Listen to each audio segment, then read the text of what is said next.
May 24th, 1980, Medford, Massachusetts. The Depositors Trust Company Bank sits empty on this Memorial Day weekend. Shortly after midnight on Saturday morning, a station wagon pulls into the building's back parking lot. 5 men exit and make their way to the rear of the building. One of the robbers heads to the alarm and begins disarming the system. Once the alarm is disabled, another robber picks the lock to the building's basement. After successfully getting access to the cellar, the 5 robbers made their way inside. This is a joint cellar that runs under both Angelo's Salon and Burns Optical and Hearing Center. The access point to the basement for the salon is located at the rear of the building, while the access point for the eye doctor is inside his shop. This, of course, allows the robbers to enter and make their way up to the loft area. Their goal is to get to the crawl space directly above the bank's vault. Sledgehammers were then used to break open a hole in the wall to get inside. However, even while being this close to the vault, there was still 2 feet of reinforced concrete to break through. Sledgehammers and drills alone weren't going to be enough. No, that's what the dynamite was for. After a few loud booms, most of the concrete was gone. However, even after cleaning out the debris, there still was metal mesh remaining. The robbers then used acetylene torches to cut the rest of the way to the vault. Outside, a police car is seen patrolling the area around the bank. During this night, the manager of Brigham's Ice Cream also arrived at his store with the intentions of taking inventory. However, the owner and his wife were approached by the police officer and were advised to leave due to a call about recent criminal activity in the area during that night. After listening to the warning, the couple took their dog and left the area. After making their way inside, the robbers broke into the inner vault and into as many of the safety deposit boxes as they could. After gathering as much cash and valuables as they could carry, they then left without leaving any evidence behind. They ended up stealing approximately $10 million in cash, gold, and jewelry. However, adjusted for inflation, the total reaches over $40 million, making it the largest bank heist at the time. But who are these robbers, and how did they pull off such a flawless heist? Did they get away with it? Well, let's find out.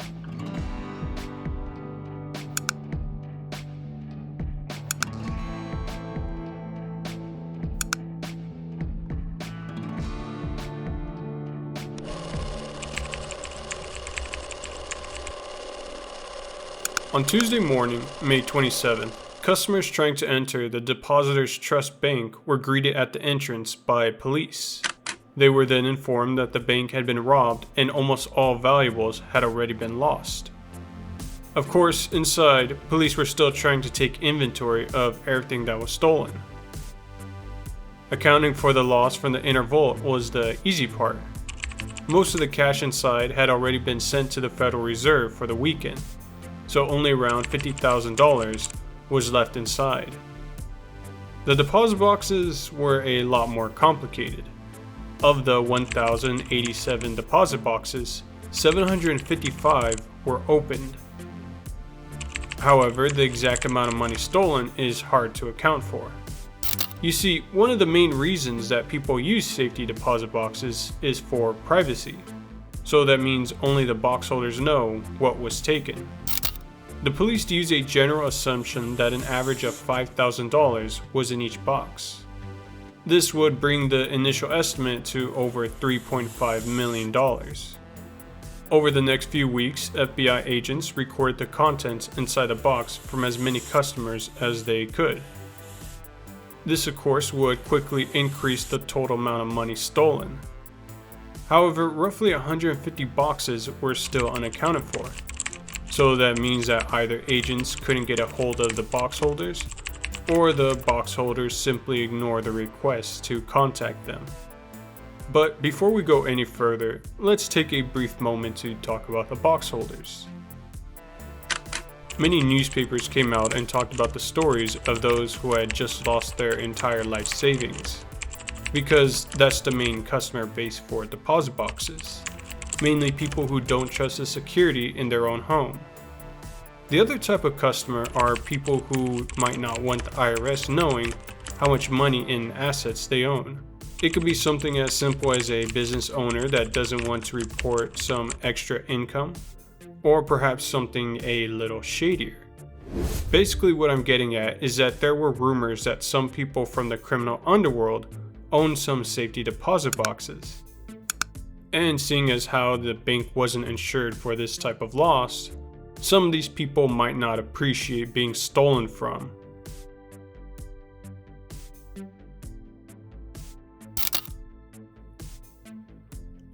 The following month in June, a rumor surfaced that the robbery had connections to the police department. Though initially the FBI did not comment on this rumor, further reports would come out in July that a number of police officers had been required to take polygraph tests, and apparently one of them refused. Very suspicious. And just as it seems as though there is progress being made, the case goes cold. Months pass. And eventually a full year without updates passes as well. It seems that although the FBI had suspects in mind, there just wasn't enough solid evidence to charge anyone. And if things remained the same after a few more years, the statute of limitations would expire. The investigators knew they would need a miracle for things to change. So that's where the authorities are at the moment. But what about our criminals? How exactly were they able to pull off this robbery? What was the plan and who was the mastermind behind it? Well, let's take a look through the robber's perspective and check how close the authorities are to actually figuring them out.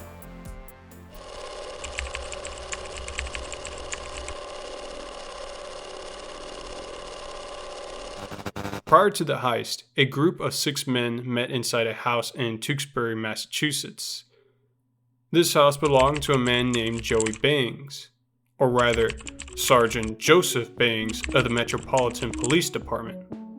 Although this meeting was being held at his house, he was not the one in charge. This is the man in charge, the mastermind behind this operation, Jerry Clemente, the oldest and most influential individual in this group.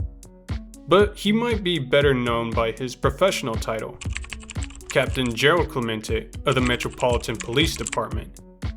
He has convinced everyone here that they were about to make life-changing money tonight. And this man is fellow policeman Lieutenant Thomas Doherty of the Medford Police Department. He met Clemente in the 70s and the two got along very well. Let's just say birds of a feather flock together. He was a box holder in the bank and had previously mapped out the vault, basically measuring out the distance to know where to do the drilling. He reassured the group that during his last visit to his deposit box, he had seen millions of dollars just lying around in the inner vault. Next up is Arthur Bucky Barrett. He was a well-known thief and alarm specialist. He was recruited by Clemente to help the crew get past the alarms and break into the inner vault. However, after being told about the specifics of the operation, Barrett convinced Clemente to bring Kenny Holmes on board. Kenny was another local criminal and the youngest member of the group. However, he was specifically brought in because he was known as a specialist in locks and safes. Next to him is Francis O'Leary, another small-time criminal and childhood friend of Joey Bangs. Basically some extra muscle for the group. With the introduction complete, let's take a closer look and see how the heist unfolded. First, Lieutenant Doherty asked to work the hours of Memorial Day weekend. With his help as the senior officer in charge of the area, he could keep a lookout for anyone getting too close. And if they did approach, he could use his authority to turn them away. Next is Barrett's turn. He and Clemente had previously made dry runs beforehand to check if Barrett would be able to deactivate the building's alarm. It was only after confirming that Barrett could do it on those dry runs that tonight's operation was a go. After disarming the alarm, Clemente picked the lock to the cellar door and led the men through the basement and to the optician's store. After making their way through the shop and to the loft, the men would use sledgehammers to break a hole into the north side wall. After hammering past the wall, the men then measured out the exact place they needed to drill. Fortunately for the robbers, the optician had recently installed a power supply box in the loft area to power some of his equipment. This was a perfect coincidence as the robbers would need power close by to use their drills. Every so often, Clemente would check in on the radio with Tommy, just to make sure that no one had heard anything and they could continue working. Obviously, during these check-ins, they didn't use the words like bank or robbery or anything like that. Instead, they used police code words that these men were familiar with, just in case anybody was listening in on the same frequency. After some drilling, the men then decided to use some dynamite. They had planned for this and brought sandbags to muffle the sound of the explosion and direct it downwards. After the explosion, Clemente checks in on Doherty. Nothing. Perhaps it was the sandbags doing their job or the festivities from the Memorial Day Carnival nearby masking the sound. Either way, no one had reported anything. Although the 2 feet of concrete had been broken through, there was still the wire mesh to cut through. Acetylene torches were then used to cut through this wire. This was when Clemente received a radio call to stop working. At around 1:30 a.m., Tommy had seen the manager of Brigham's Ice Cream pulling up to his shop. After approaching and talking with the couple, the manager informed Tommy that he was there to do inventory. After making sure they weren't here for any noise complaints, Tommy is able to convince the couple to leave. The operation was then able to continue. At around 3 a.m., the mesh was fully cut through and an opening to the vault was fully made. The men made their way through and got to work. Barrett and Holmes worked on the safe, while O'Leary and Banks worked on the deposit boxes. The main objective of this operation had always been the millions of dollars stored in the inner safe. So you can imagine the men's surprise when the doors opened and only $60,000 was inside. All that effort and risk for mere pennies. The men were understandably angry and began to argue until the radio came through. Tommy warned everyone that it was almost light, so it's time to leave. The men regrouped at Joey Bang's house again to count their gains, and to blame each other for the misinformation at the bank, for what amounted to petty cash in their eyes. However, during the argument, one of the men suggested hitting the rest of the deposit boxes. However, the assumption was that it wasn't worth it. There would be hardly any money in those. The main score was the inner vault, and that turned out to be a bust. However, the men's attitude changed when they saw the contents of only a few of the boxes. At least $100,000 in cash, along with some valuable jewelry. Seeing how lucrative the boxes were, the men agreed to hit the rest of the boxes over the next 2 nights. Sunday, May 25th. The plan for the second night was similar to the first. Tommy Doherty was patrolling the area again. Jared Clemente picks the lock, and the crew enter. From the cellar to the optician store, to the loft, then to the crawlspace, then to the vault. Throughout the whole night, everything ran without a hitch. The men broke open box after box and poured their contents into their bags. After leaving the bank, the men met up again at Joey Bang's house to count their shares. The boxes had everything: gold watches, gold jewelry, pink diamonds, regular diamonds, and cash. According to one of the robbers, the pink diamonds alone were worth around $2 million. Monday, May 26, the third and final night. The operation tonight was even smoother than the previous 2 nights. The men were able to almost completely clear out the rest of the deposit boxes. The group met for a final time to divide the rest of the money. The cash was straightforward. Split 6 ways, it amounted to around $200,000 each. The jewelry, diamonds, and gold were given to Bangs to hold on to until the heat dies down. Barrett would then use his connections in the black market to help convert everything to cash and distribute the money to everyone. Clemente estimated that the total value of everything added up to around $20 to $25 million.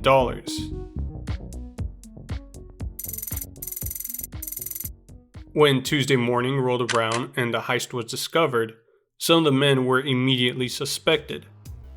For example, Clemente and Doherty already had poor reputations on the force. Allegedly, an insider had tipped the FBI off quite early on into the investigation. That's why investigators requested for some of the policemen to take polygraphs.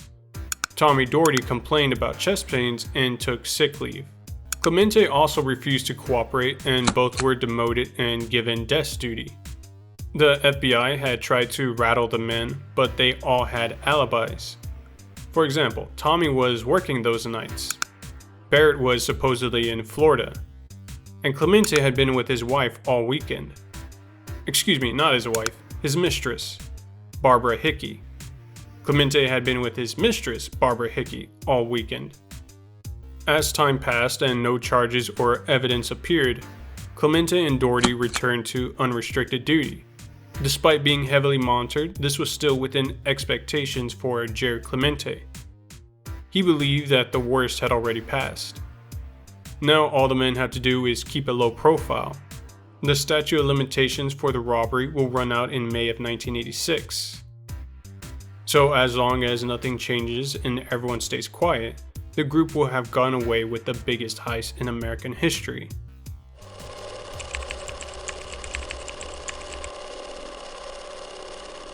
In the years that followed, Clemente, Holmes, Bucky, and O'Leary would have close to zero communication between each other and maintain low profiles. For the most part. There were some allegations about Clemente stealing promotion exams and selling them to officers that wanted to be promoted. But of course, those were only rumors at the time. The same could not be said for the other two. Joey Bangs and Tommy Doherty had always been into drugs, gambling, and buying expensive things.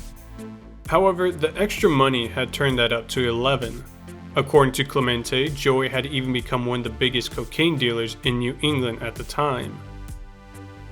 The date is October 16th, 1984, around 11 p.m. Joey Bangs was called by Tommy Doherty to come to Tommy's barn. Bangs, high on cocaine, approaches Tommy and begins to argue with him. As Bangs is arguing with Tommy, Tommy's brother-in-law, John Gillen, shoots Bangs with a shotgun. Twice. Unfortunately for Tommy and John, Joey survived and escaped on foot. Police were called to the scene and conducted an investigation. Joey Bangs' car was searched and some stolen jewelry from the heist was found. Definitive evidence that he had taken part of the Memorial Day robbery. It didn't help that they also found a copy of a police promotion exam in Tommy's barn. Something that should be under lock and key back at the police department. That's a separate crime, but we'll get into that later. In November of 1984, Tommy Doherty went on trial for the attempted murder of Joey Bangs. Midway through the trial, Tommy's lawyer questioned the legal status of the jewelry found in the back of Joey's car. Joey Bangs snaps and admits to participating in the robbery with Tommy Doherty. The statement was later stricken from the record, but the damage had already been done. The FBI would now target Joey Bangs to be an informant in exchange for immunity. It was the breakthrough the FBI had been waiting for. On December 10th of 1985, the FBI would charge 4 men for the robbery of the Depositors Trust Bank, just a few months before the statute of limitations ran out. Tommy Doherty was already in police custody and was sentenced to 18 to 20 years. However, this would be served concurrently with his attempted murder charge against Joey Bangs. Kenny Holmes and Francis O'Leary would be charged separately from Jerry Clemente. They pleaded guilty and were both sentenced to 12 to 15 years, with a minimum of 4 years to serve before being eligible for parole. Jerry Clemente's trial was a little different. The prosecution described Clemente as the brains behind the robbery.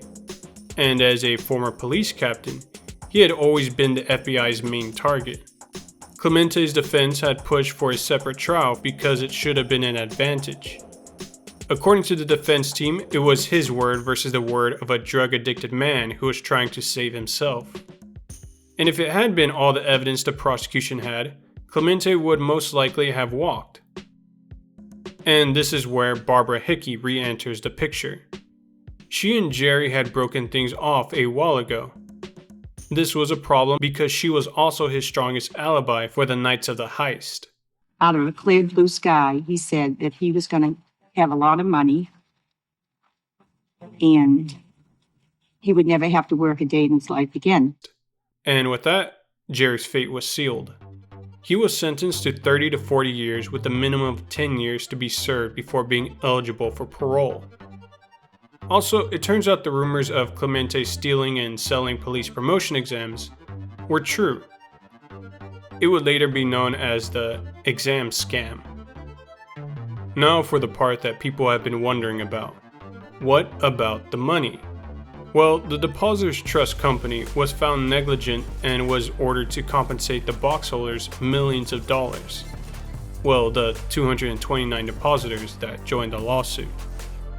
Then in January of 1987, the 5 convicted men were ordered to pay back the bank. Though I could never find out how much money they paid back, or if they even paid back any money at all. I mean, most of these guys were already in prison by this point. And the one guy that wasn't in prison went into witness protection and was never heard from again. And that pretty much concludes our story. Well, almost. The most observant viewers watching might have noticed already. Something seems to be missing. Or rather, someone. And that's the missing member of the crew, Arthur Bucky Barrett. A man who hadn't been heard from in years.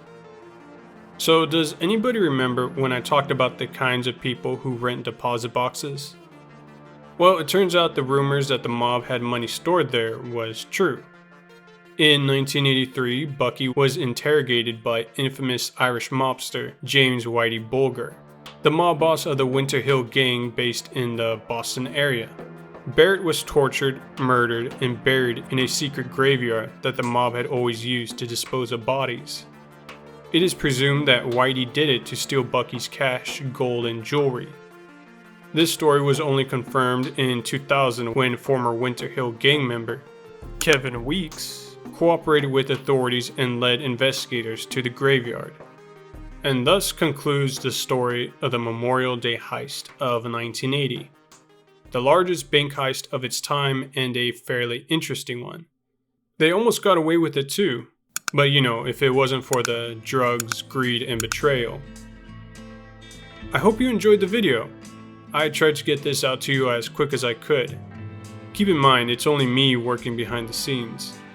Well, that's it for right now. I'll be back as soon as I find another interesting story. Until next time, later.